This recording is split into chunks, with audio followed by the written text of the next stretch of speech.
Assalamu alaikum. Hello, namaste, sat sri akal. Good evening, viewers and our honorable guests. I'm your host Assam Irfan Tahir, World News TV UK. Today, our topic is about the freedom of Jammu, Kashmir, and Assam. We will try to know the position of our honorable guest, Dr. M. Hazarika, regarding Kashmir conflict and Assam liberation movement.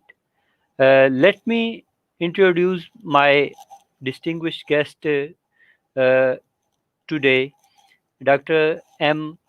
Hazarika, coordinator Assam Watch UK and an active human rights activist. Welcome to our show, sir. I'm pleased to be here. Thanks for inviting me. And my greetings to your viewers and to all the Kashmiris everywhere in the world, especially in the valley, both sides of the LOC. Thank you. We appreciate your effort for Kashmir movement and liberation of Assam movement as well. Sir, I want to know about what is the Free Assam movement about. Can you explain for our audience, Right. please? Okay. Before I start, let me just say a few words. Yes. First of all, I'm not perhaps a public speaker as such, No. and I may have to fall back upon my notes to give you a better picture. Or the other thing is, of course, this is a novel experience for me in giving a live TV interview, and so any slip-ups, I do ask for apology. And my message to a young man that I met as a passenger in his taxi, where I said about to a fellow passenger of mine about Kashmir has the right to be an independent nation as a whole in totality. And when he heard that, he quickly turned around and said, "Sir, I wish I could meet you yesterday." That young man, he was a grown man, obviously now. If you're watching, here you are. You have met me not in the flesh, but on the screen today. Now, to come back to your question, Yes. freedom of Assam. Yes. Uh, it is to restore the lost sovereignty of Assam, which was uninterrupted from ancient times till the British East India Company occupied her. So, freedom of Assam as a sovereign state is a free Assam movement. Thank you so much. Is it about complete independence from India or sovereignty as a state? Right. Okay. As I said, Assam has always been a sovereign country. And we feel it is occupied initially by British, and then it was passed to India, which was wrong. And Assam has every right to be an independent country, and there is no reason why we should have any link, political link, with India. Hmm. So I want to know about the what is your position regarding the NRC? NRC, National Registration of Citizens. Ah, yes. It itself says something. Citizens means citizens of India, and national means nation of India. As in my view, Assam is not part of India. NRC is something that is imposed on Assam as a result of the Assam Accord drawn in 1985, where the demand was to identify illegal foreigners residing in Assam and to deport them. And this is India's own register. India has identified some foreigners, illegal foreigners residing in Assam. It is their responsibility today, and it will be India's responsibility tomorrow. That's fine. Does CAA law only affect Muslims? What's your opinion about that? I am not sure because I have been informed by reliable sources that even indigenous people have been excluded from that register. And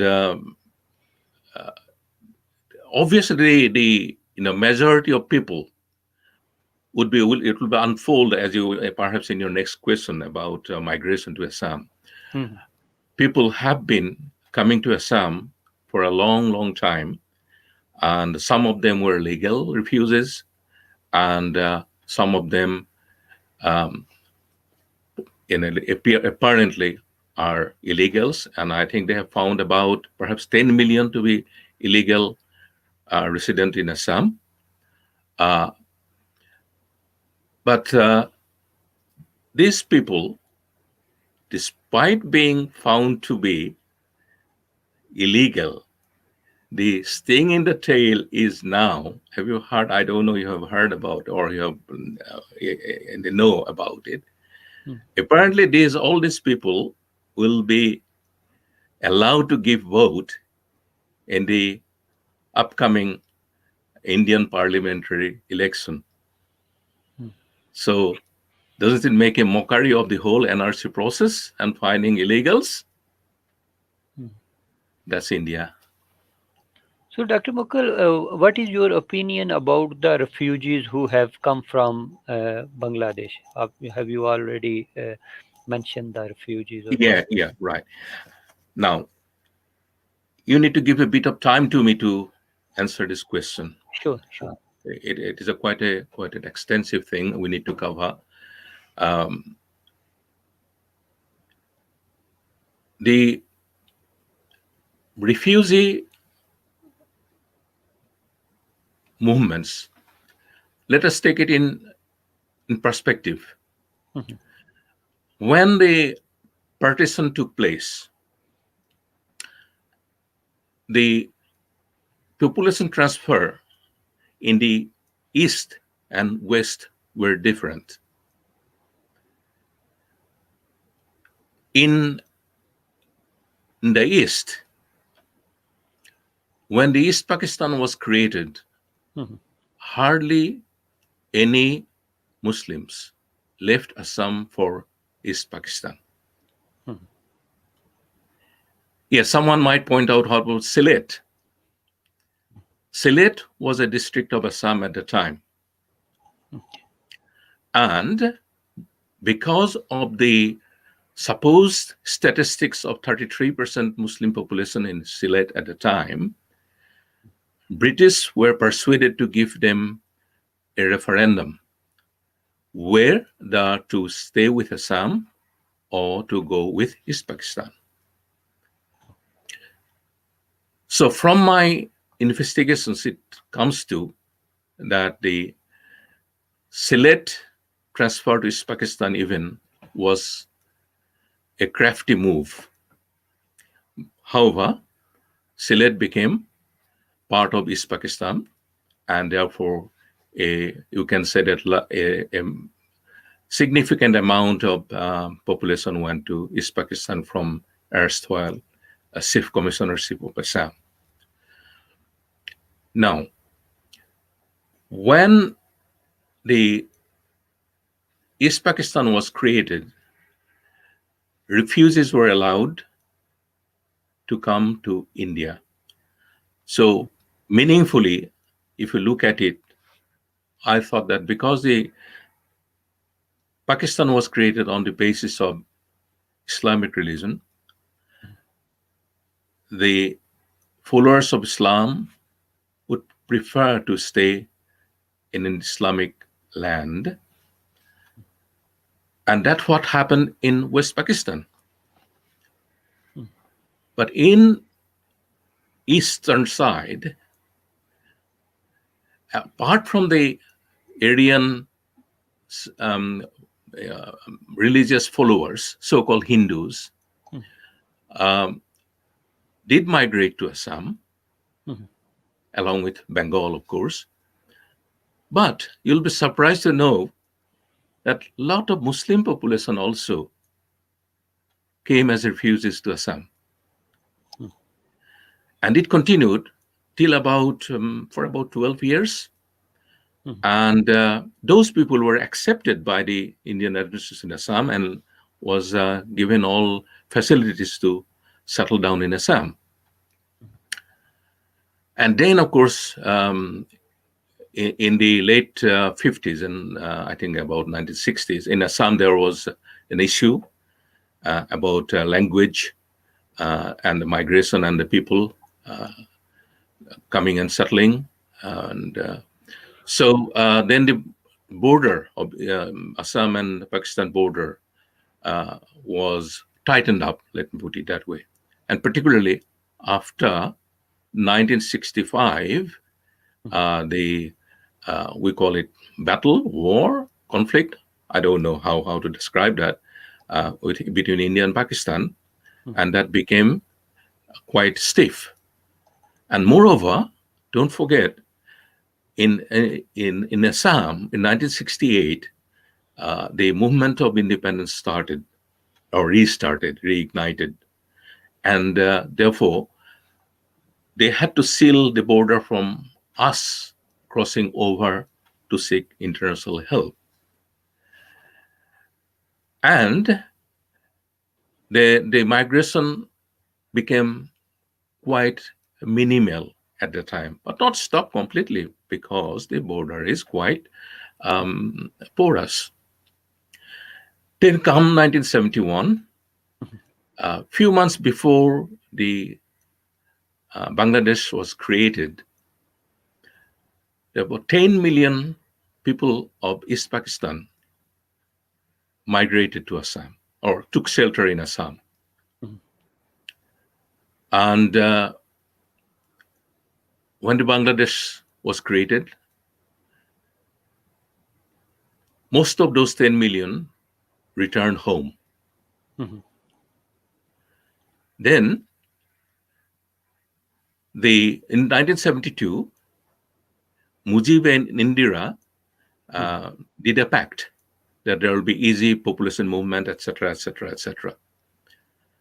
And fate have it that there is a famine developed in Bangladesh, and Mujib couldn't feed his people. So this most of these 10 million people who already visited Assam for shelter during the Bangladesh creation decided to move back to Assam because they knew the ways where to get to Assam and the valley, and also realized that people are very, very generous. So people kept on coming, and they still do today. And so these people, I don't think they came for shelter anymore. They came for betterment of their life and found a greener pasture in Assam. So they were the economic migrant. And when you come to the NRC, that's perhaps those people who were, because they didn't carry any papers, I think, and didn't ask for visa and things like that. They thought that, oh, India has opened up the border, let's go in. And so those are the, these people. So there are just genuine refugees who came in, and there are this across religious divide, mm. and there are indeed people who didn't come with the legal channel, and not true refugees as such. I hope this answers your question. Yeah, thank you so much, Doctor. Mukul, what do Kashmir, Assam, and Khalistan movements have in common? Yes, that is a very very prudent question. Kashmir, Punjab, and Mhm, Assam has always has its own national identity. mhm, So these identities were taken away and being oppressed and occupied. And when this people started self-determination movements, the rural people started to realize their place in the world, mhm, and this wanted this identity to be bloom into a full-blown nationhood. mhm, And India obviously started oppressing in all these areas. When oppression comes, mhm, when people are pushed against the wall, then you can't go anywhere. You have to resist. And when you are hit, you mhm, want to hit back. And that's what happened in your region, Punjab, that's Khalistan movement, mhm, and Assam as well in 1979. So that's the commonality I see so far as people rise up. But there's subtle differences as well. mhm, Uh, the Assam movement, particularly, mhm, it is based on true nationalism without any other color. mhm, Assam, the name itself, actually originates from the culture, from the place. Um, if I could tell the world, this is the first time that after my travels through Myanmar, mhm, I realized that this relationship of the name with Assam, why it's called Assam, actually it is called a home, mhm, or some people say a calm, mhm, right? That if we can hear the calm sound, mhm, this come is a county word. Come, that's why county, come. Our kingdom, a home kingdom, came from Yunnan province. mhm, They were the Kham people. There was a region called Kham.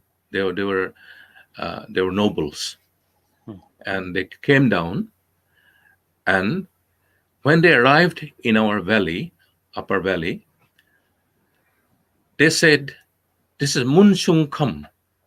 mhm, That means this is a valley where gold grows on trees. All right, and so that Kham, uh, you remember that one, Munshung Kham, mhm, and later on, uh, they said, Hakam. mhm, Hakam. Hakam became Haham, Aham. Ha means better. mhm, Khamti word ha means better than gold. mhm, So that's why in the olden times it was called Golden Assam in English version, or in Assamese, Honor Ahom. There's songs there as well. mhm, So that's Assam's name origin is there. So it is related to people's appreciation for the land, mhm, and there. So the Assam became a kingdom from that Kamrup. Kamrup has got an ancient history going back about 6,000. Mhm. There is an actual historical context there, I can tell you. I think I don't know the name of the historian. It's a Western historian. It is one of the um, Indian history books written by there. Mhm. He said, when Rome was a tiny village, Mhm. Assam had kings. So you can imagine. So how advanced Assam civilization was. In fact, Assam has the astrology or astronomy Mhm. where the nine planets were known long, long, long before, far beyond this Western knowledge. Mhm. And even the one of the greatest mathematical scientific origin is a zero, number zero, that was invented by Assamese in Assam. So that sort of a continuum is it completely separates Mhm. us from Kashmir. Kashmir has, as you know, from the days of the Vikramaditya and one of the illustrious. Oh, that's another interesting thing, actually, we're talking about. Illustrious king or emperor, actually. He was Megabahan. Mhm. He was a wanderer from Bactria, and he became one of the illustrious uh, ruler of Kashmir. And interestingly, Megabahan married to an Assamese princess called Amitra Prabha, Mhm.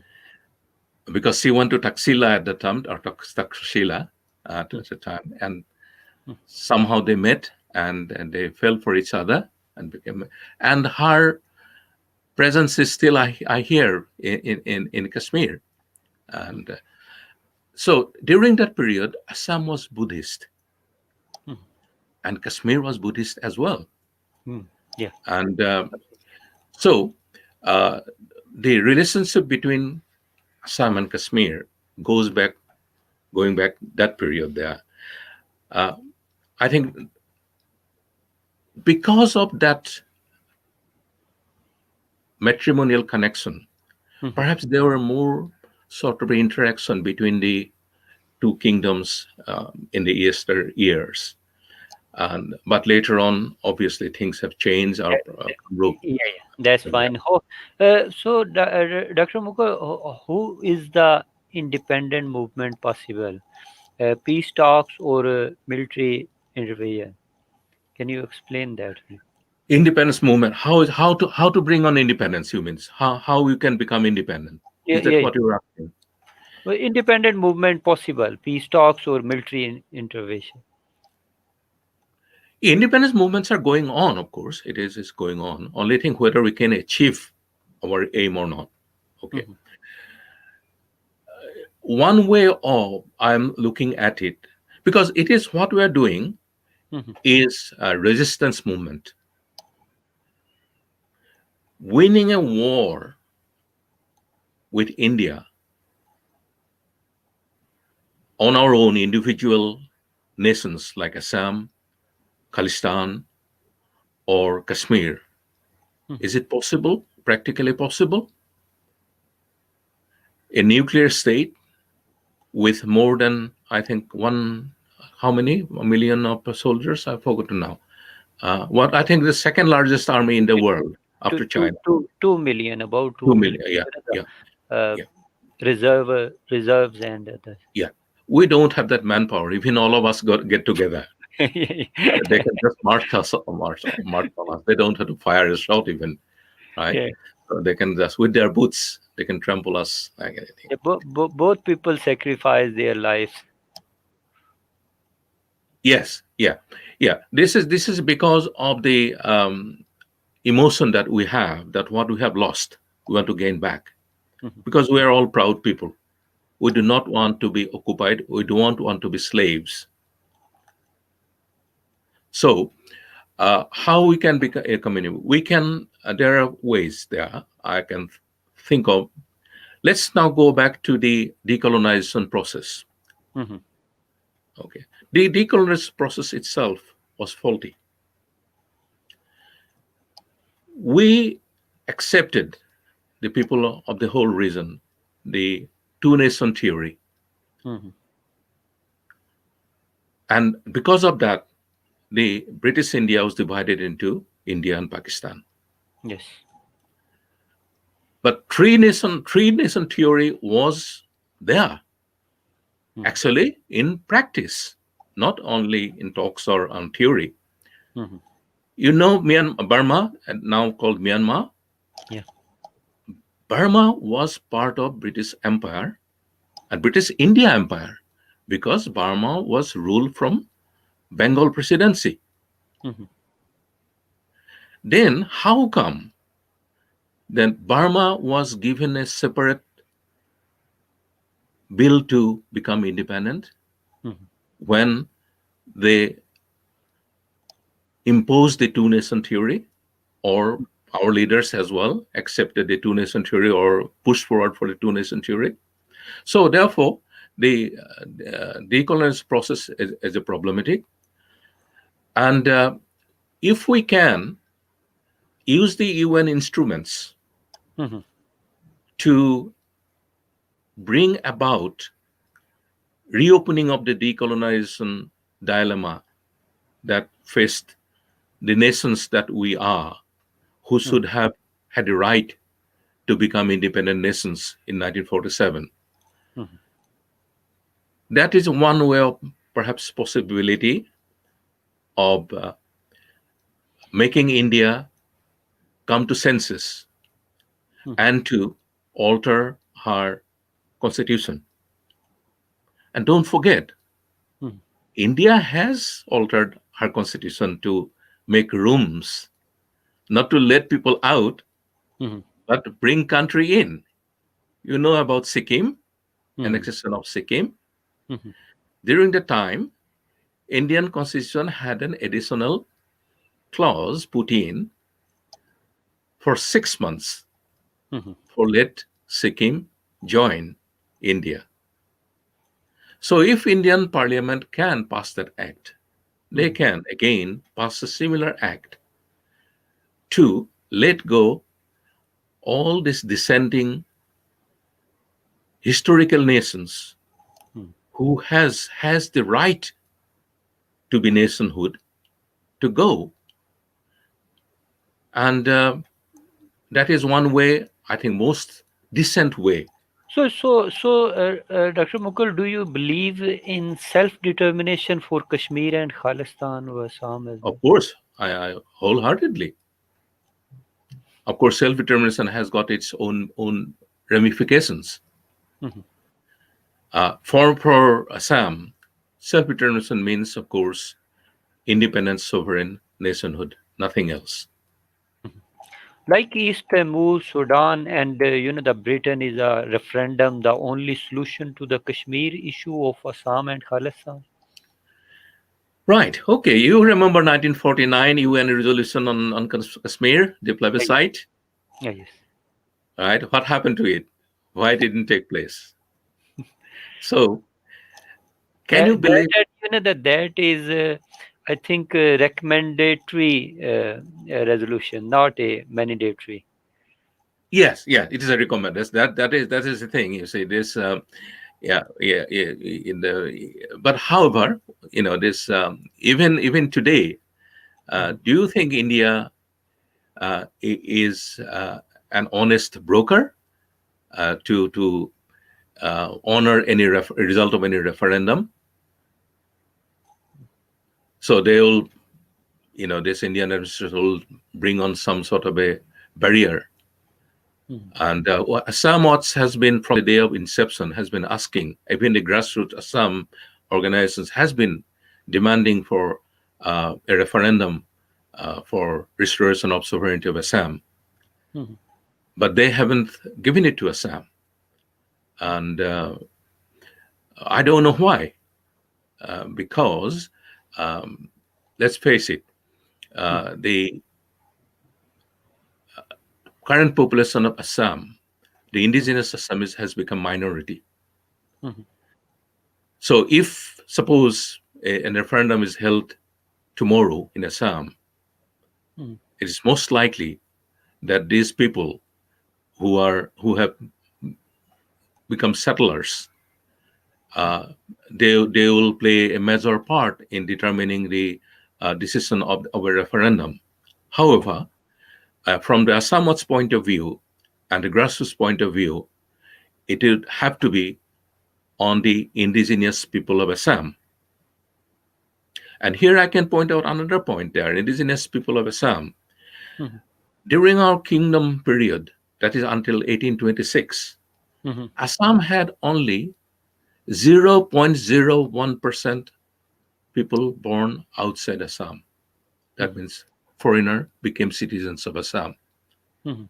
But today, Assam has over more than 50% uh, outsiders, Mhm. people born outside Assam, or people who come to Assam and has raised families there, but not of Assamese origin. Mhm. So you can now understand Yeah. why I say that from the Assamese point of view and the grassroots, that referendum should be. So let me talk another option. Do you think the solution between Azerbaijan and Armenia is right? Well, that is a question actually when you ask me about it. I try to understand, but my knowledge of that area Mhm. is very, very nominal. I'm sorry, I cannot give you a very in-depth answer to that. But one thing I'm pleased about Mhm. is that Russia has sent the peacekeeping force Yeah. to stop the massacres that's been going on, and from ancient times. We do not want to see massacres, and but hopefully, these peoples will come to senses and find a solution of accommodating, and because they're neighbors after all. You, They, you yeah, you can say peace. Give a peace a chance. Now, distraction yeah, is that peace not always, yeah, for people as well. yeah, So, peace should always have the. what percentage of people want to live with India in Assam, and how many wish for an independent state? Yeah, that is can be only uh, understood Mhm. if a referendum is given or awarded to the indigenous people of Assam. Mhm. I'm sure it won't be 100% Mhm. because of the Indian policy of dividing Assamese, indigenous Assamese tribes into council and whatnot, and things that are getting giving all the political benefit and power. Mhm. So there will be some who would like the status quo, their own benefit, personal gains to continue, rather than losing everything, perhaps in an independence return to independent Assam. Okay, So, but however, one thing I can tell you, yeah. in the late 80s, there was a informal, this house-to-house inquiry took place by an human rights organization of Assam, Okay. and I was told at least 80% of Assam's indigenous population wanted independent Assam. Okay.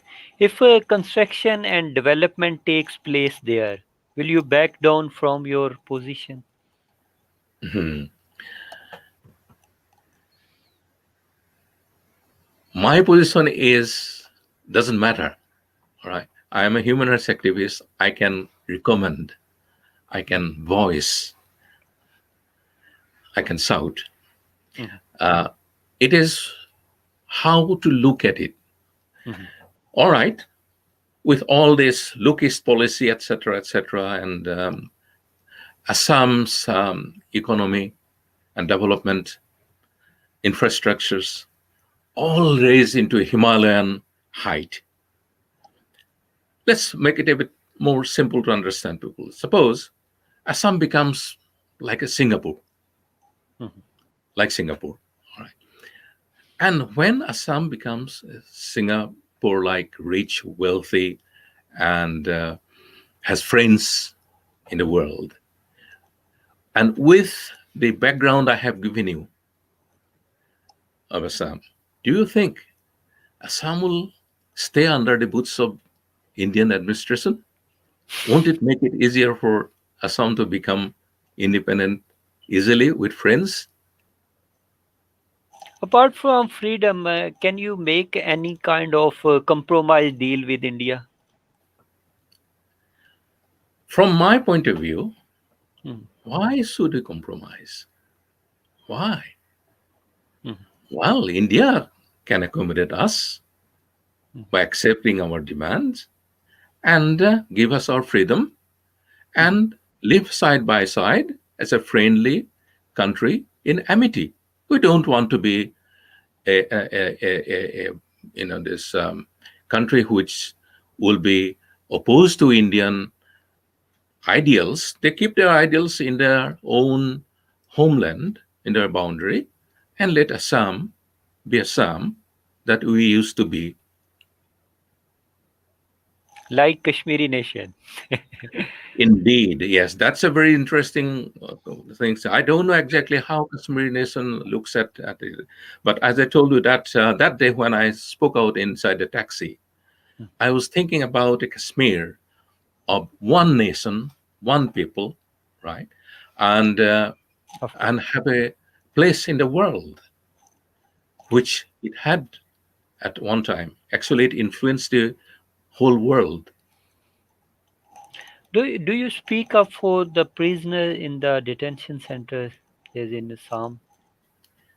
You mean people who has been found as illegal Yeah, migrants residing in illegal. Assam after the so-called national registration of citizens? Yeah, yeah. They haven't Right. got any Okay. documents. Yeah. So I understand this Indian control, Indian administered registration NRC Hmm, has identified some 10 million people as illegal, hmm, and they were supposed to be detained. hmm, Detention and imprisonment is two different thing. hmm. I don't think they can be called prisoners, despite it's done by Indians. Yeah, yeah. They're in detention, and they're still. I am not too sure actually whether they're in the how many they are in the camps, whether the 10 millions are in the camps. But however, uh, this it is a norm for any country. If you look at Britain, if someone illegal migrant arrives, he immediately put in detention until his case is looked at. And I think that's what they're doing. And there's something very interesting. Perhaps you may not be aware. Only a few days ago, it came to my this knowledge Hmm. that these people who were detentions are supposed to be illegal migrant according to the NRC, and they will be voting in the upcoming Assam Assembly election. How can Really, it be? Can you see? it's a big So job. what's game going on behind it? Hmm. They have own agenda. Okay, Doctor Mukul? How does the United Nations view human rights and the role of the international community? Right. Okay. United Nations is a club of nations. Hmm, Its primary function is to look after their club members, individual nations. But the United Nations has got some instruments to let the world citizens to voice their grievances. hmm, And one of the arm is UNHRC, hmm, the Human Rights Council. It is an important council, but I find representing Assam in the council is very expensive, arduous, hmm. difficult, time consuming, and the result is variable. At least Assam's situation is known to the world Mhm. uh, through the UNHRC, but the human rights violations hasn't stopped in Assam.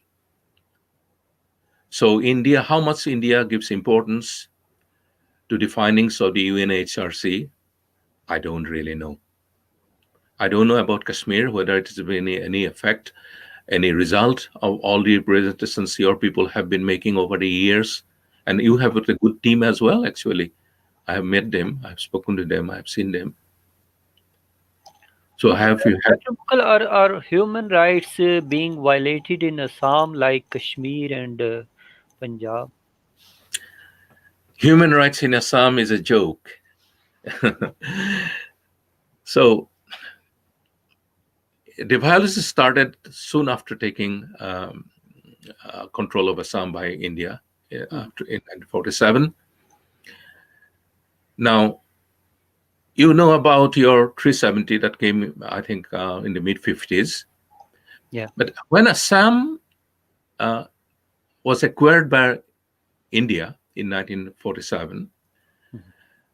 many people in India do not know Assam joined India with a similar clause of self rule, and that was called the Borderloo Resolution. Mhm. And I think for a very brief moment that Assam had a prime minister as well. And although it was not as elaborate as Article 370 and 35 later on in applied in Kashmir, this gave Assam some sort of a protection. Mhm. But lo and behold, in 1953, that resolution was put in the dustbin by the Indian Parliament. And all the protection that was promised between the Assam Congress leader and the Indian Congress leader was thrown into the dustbin as well, along with the paper. And this Assam's human rights violation has been going on then because in the early 50s there was a rise up again with the leftist groups. And in the 1960s there was the identity crisis with language. And then the first killing of a student occurred on 4th of July 1960. And he was killed by an Indian police officer point blank with the whole idea of letting Assam erupt so that their motive of suppressing Assam can be put in a real true gear. And in 1979, Assam movement started. Perhaps you've heard about Assam movement. I think world's longest democratic movement. It lasted till 1985 for 6 years. Mhm. It was led by the Assam students, and later on, civil people joined in. And during that time, from different sources, I have been informed 855 students were shot dead. They were unarmed, they were demonstrating uh, democratically, and the youngest person who was killed was 7 year old. So why these people were killed? I would call them they were murdered. What wrong did they do? Mhm.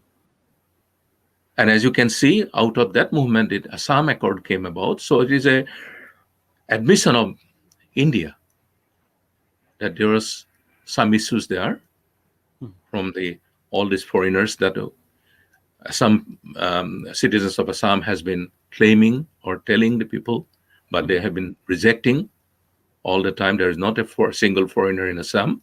Mhm. Then how come their own conducted NRC has found 10 million?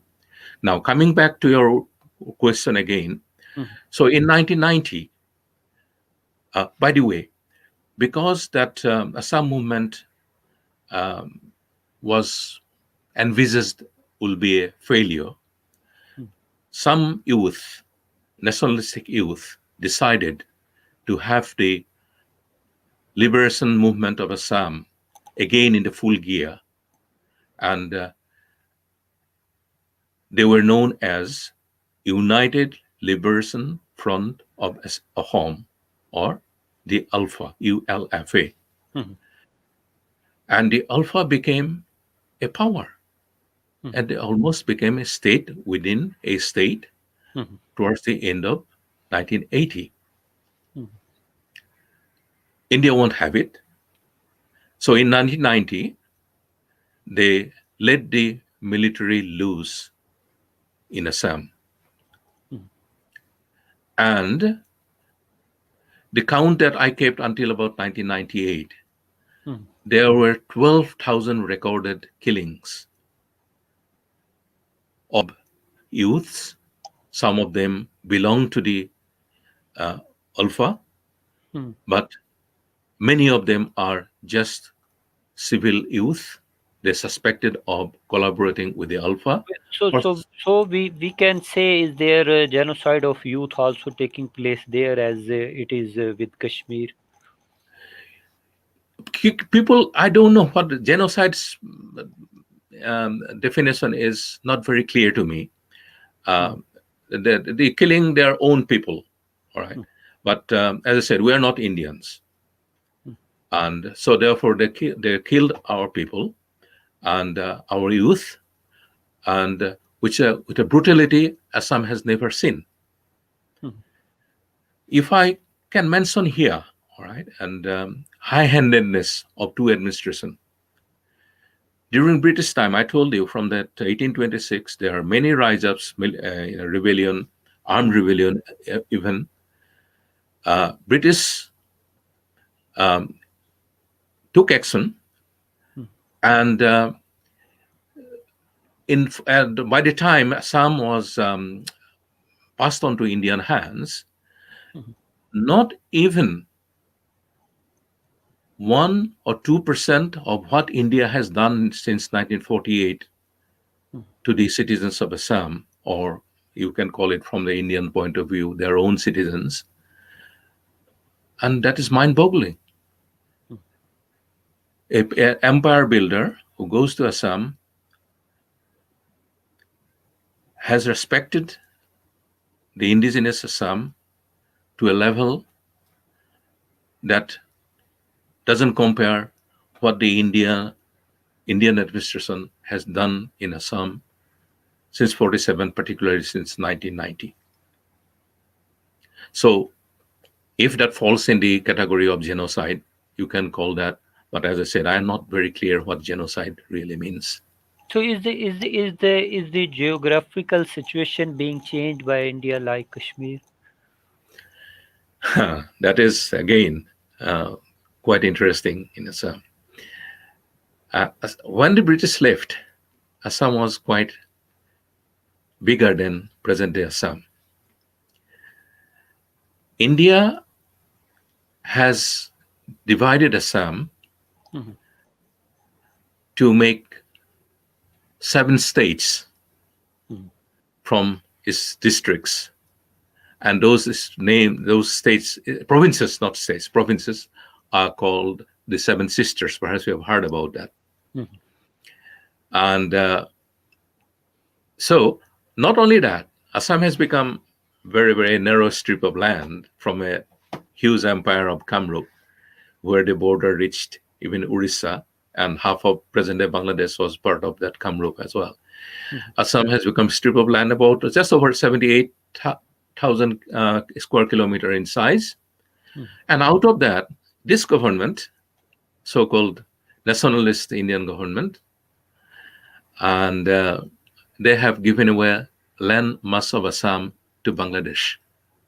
mhm. Can you understand why? You ask yourself, why India had to give away land to Bangladesh? Hmm. Is there a requirement of Indian domicile for residency, or are they allowing a state residence certificate?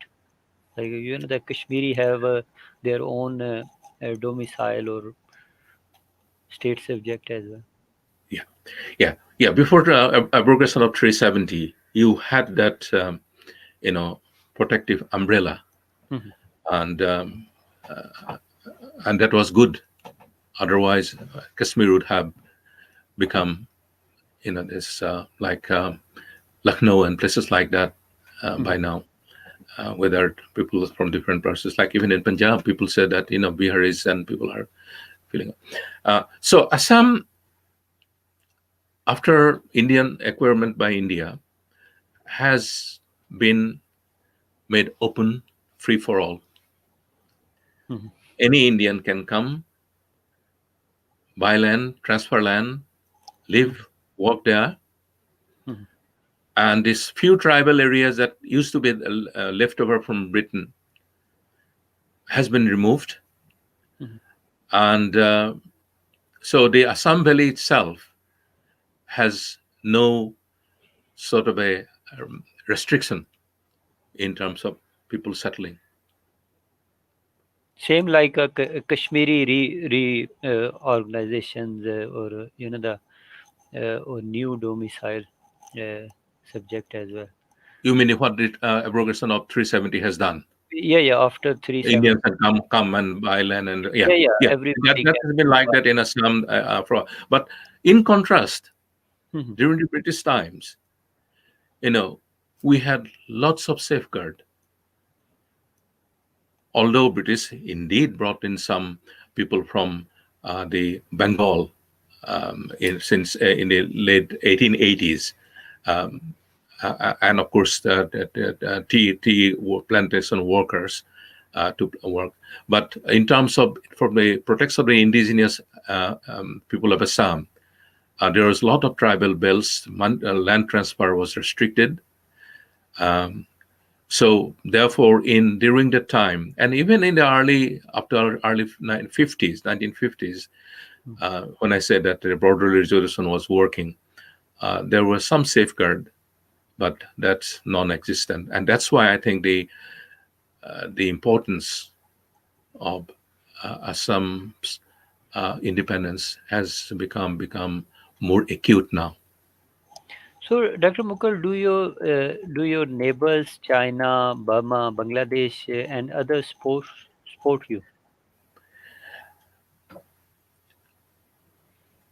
We have good relationship with China, as I told you, during the 5th century when Xuanzang came, no, 5th or 8th century, something like that. China is our neighbor, Mhm. and our kings came from Yunnan.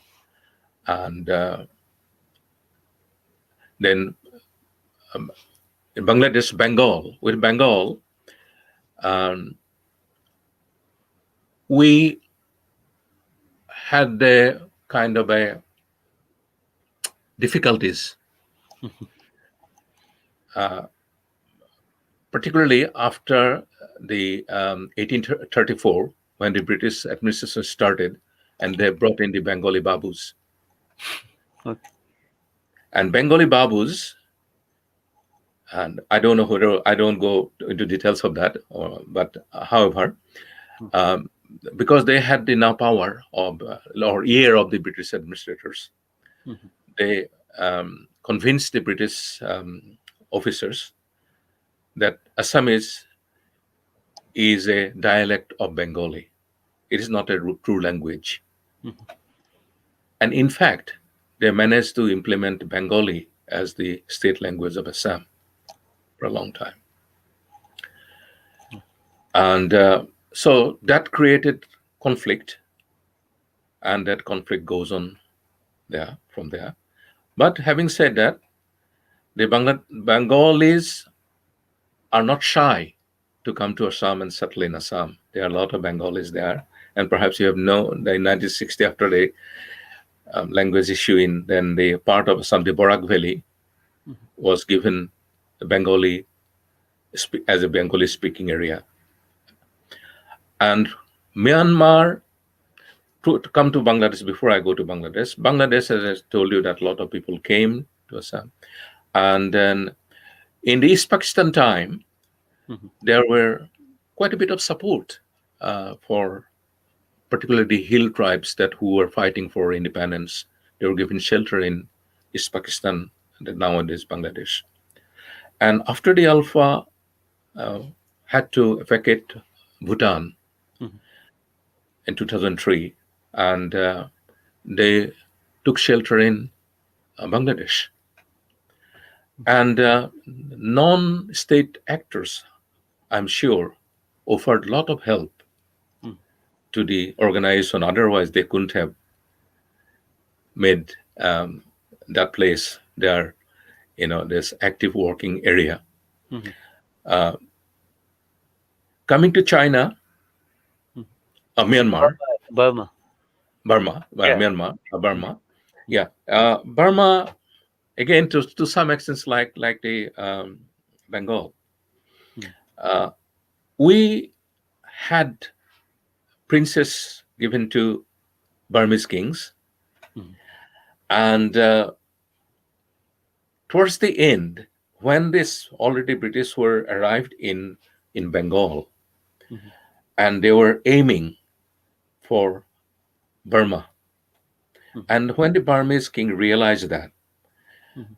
and they thought that it would be a good idea to make Assam, Kingdom of Assam, more powerful, Mhm.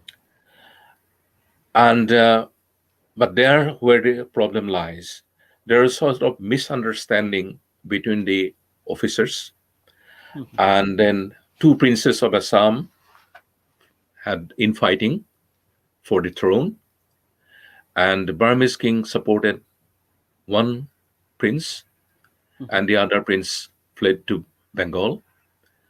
And then later on, both came round and to evict one with the help of the Burmese and Mhm. one on its own, and to get throughout the this to prevent the English to enter Assam.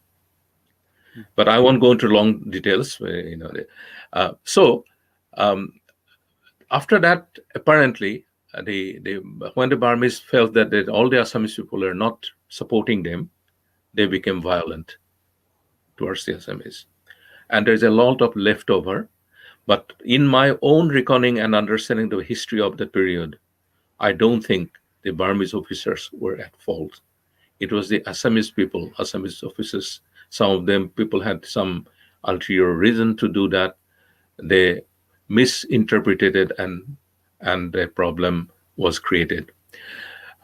So when the Alpha wanted to have the training for the armed struggle, Mhm. and they were accommodated by the hill tribes in Myanmar, Oh. and they're called Kashin. And they, again, I don't think there is state sponsorship, Mhm. and but the Burmese army didn't object or take any action to that. And later on, they established camps in different parts.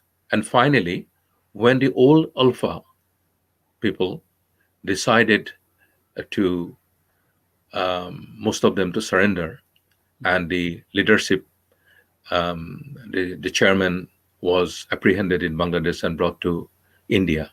Mhm. Then the remaining cadres of the Alpha decided that the Alpha chairman might draw up a deal with India, Mhm. and that will trample the aspirations of the restoration of sovereignty of Assam. So the United Liberation Front of Assam Independent, that is Alpha I, was born or came into existence. And the Alpha I managed to make a reasonable presence in Sagain of Myanmar.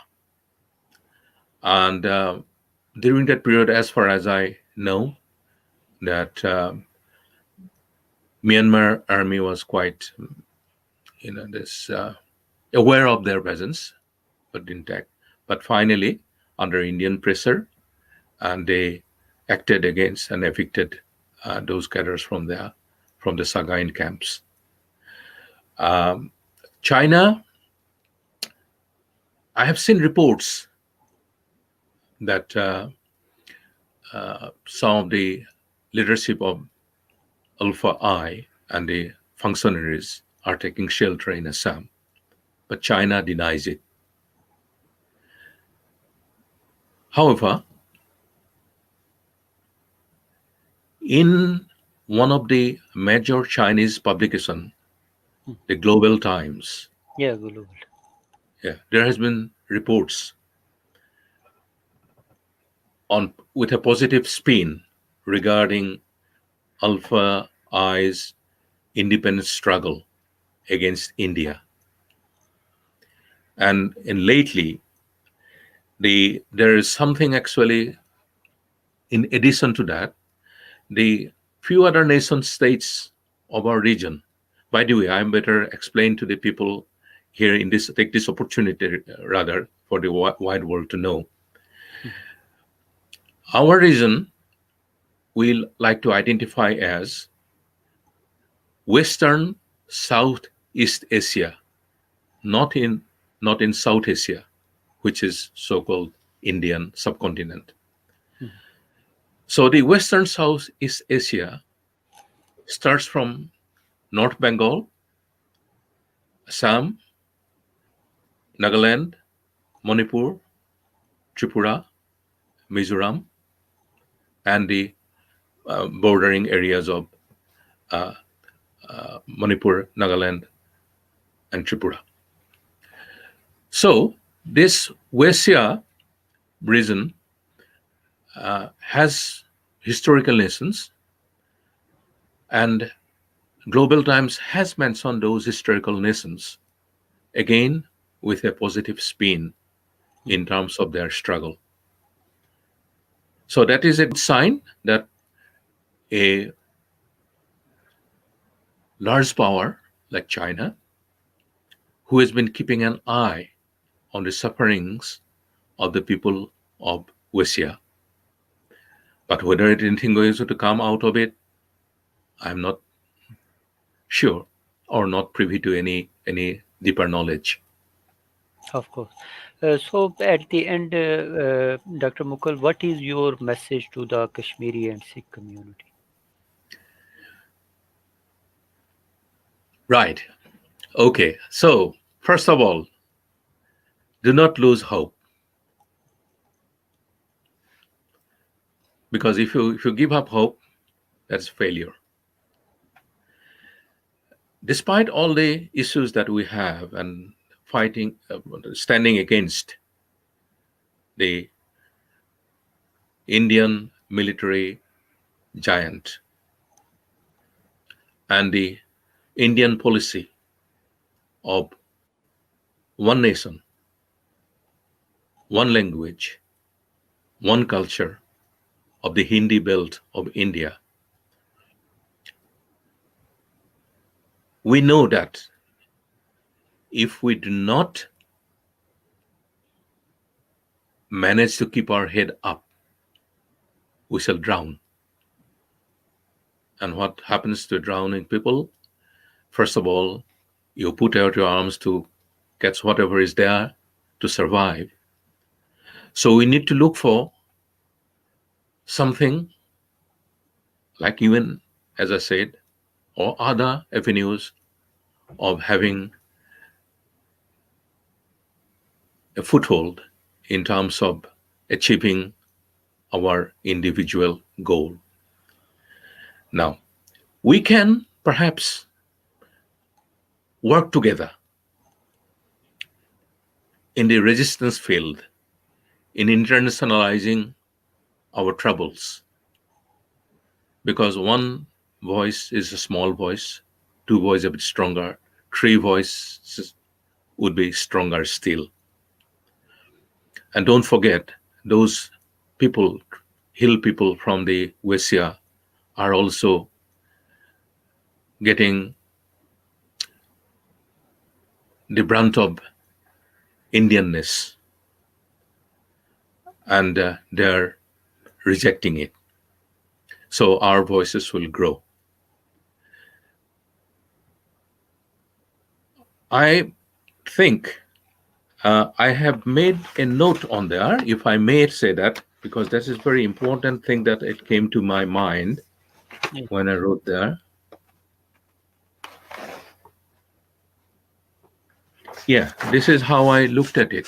All right. It's a bit of philosophical. If you desire and deserve sovereign nationhood, put aside emotion, nurture supreme dedication, and commit to execution with a scientific mind or mindset, building on the illustrious yesteryears under the stewardship of leaders the world still looks with awe. So that is my message in terms of being firm in our ideation and not to fear. The emotion bit is very, very uh, important because when you're emotional, you can lose track of your path to destiny. But having said that, the destiny, of course, of in each area has its own destiny. From Assam's point of view, the destiny is very clear, as I clarified several times. It is the sovereignty restoration, and with the ethos of Assam, how it came to be, how this whole composite Assam society glued together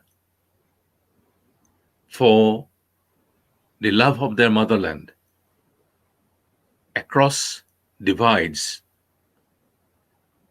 hills, plains, and different religious persuasions. Even the tea garden laborers brought in by British has found Assam their true homes, and they have become part of Assam society and identifies themselves as Assamese. How greater thing can happen? This generous Mother Assam has allowed nationalities of different Adivasis, Orangs, the Telugus, and many others, who was brought in as slaves by the British, and they have become son of the soil of Assam and has found their right place in the Assam movement, Assam's present day economic growth. And by the way, one thing again, perhaps the very people in the world knows, in 1947, part of Assam has the highest growth or richest part in whole of the Indian subcontinent. Even it was richer than Bombay at the time. And this was because of the hard work of my tea garden brothers and sisters who toiled from morning till night, picking the golden leaves and making Assam the envy of the world in growing tea and marketing tea. So those tea garden generations are now part of Assam and Assam's politics. They're even Indian parliamentary politics. I don't resent that, and because whatever is there now at the moment you take it. But don't forget that we are a nation has managed to fight off invaders and remain independent. And Assam went to British administration uh, not by winning a war. It was done in a supple way, uh, which is, I don't think, in today's political correctness, was the right way of taking over an independent kingdom. But that's our legacy, and that legacy will have to be brought to the world again, and we should be a proud, find a proud place in the nations of the world as a member of the United Nations. Thank you. Thank you so much for your precious time, Dr. Mukul Hasarika. Viewers, thank you so much for watching our very important message. Please share this message with your uh, family and friends. I look forward to your feedback. Keep watching WNTV. Goodbye. Excellent. Thanks for having me, and goodbye, and all the best to your people and to your bright future, which I'm sure is a difficult path to trade, but keep going. Stopping is not something that we can do. Move, move, move. We will reach our destination. Thank you. Thank you, sir. Thank you.